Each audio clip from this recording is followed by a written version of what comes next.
Hey there, YouTube. This is CFL Fanatic. Squeaky chair, sorry. I'm giving you my picks for Week 14 in the 2011 CFL season. It's shaping up to be an interesting year, as I kind of say every week. I should kind of stop doing that.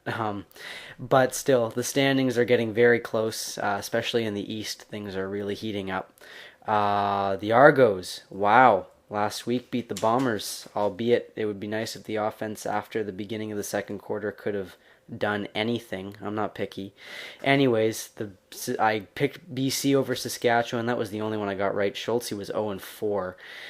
Takes both of our totals on the season to 25 and 23. So after he opened up a pretty sizable lead, I did catch up to him. This week, neither of us are going to make any grounds, though, because I agree with all of his picks this week. So before we get to the week, we'll talk about tomorrow when it's unveiled, the new BC Place Stadium. Going to be a really fantastic stadium, and I'm definitely hoping it'll be worth the $560 million price tag on this thing, which I don't think taxpayers were too happy about. It has a roof that can open and close within 20 minutes, and it also has a center-hung video board with two high-definition screens, so two jumbotrons basically. So I'm looking forward to seeing it tomorrow night. Okay, Week 14, first up, Friday Night Football. Game 1 of the doubleheader, Montreal taking on Winnipeg. Now, 2 weeks ago, the Bombers beat Montreal in Montreal. That was a close game, kind of went back and forth there, very entertaining. Bombers ended up hanging on, stopping the 2-point convert by Montreal and winning. Now, Anthony Calvillo has looked relatively mediocre. Yeah, I don't know. He hasn't had a fantastic season. Neither have the rest of the Montreal Alouettes. Having said that, Buck Pierce out with a rib injury after he injured it last week against the Argos. So injury is definitely plaguing the Bombers, especially. So this is going to be, I think, a really tough one for them to win.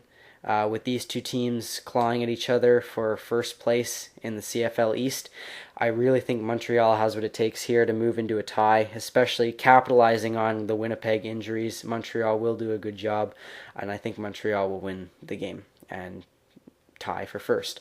Okay, Edmonton taking on BC in the new BC Place Stadium. This will be interesting. Edmonton coming fresh off a loss to the Alouettes. They are 7-5, I believe. 7-4? No, 7-5, I think. Pretty sure they're 7-5. Anyways, BC comes into this game at 5-6. They have now won 5 games in a row. Or sorry, they're 6-6 now. That's right. They're coming off of a 5-game win streak. And like I said, it's no mistake. You can't count these wins off as a fluke. I kind of think Saskatchewan might be getting more credit than they deserve. BC is definitely not getting more credit than they deserve. They deserve it. They've just been phenomenal. They know how to move the football. Last week against Saskatchewan, they just crushed Saskatchewan's defense. Lule just completely took control of the game, and their defense was very strong, and I think Edmonton's in for just some more of what we've been seeing for the last few weeks, and I got to take BC in their new home.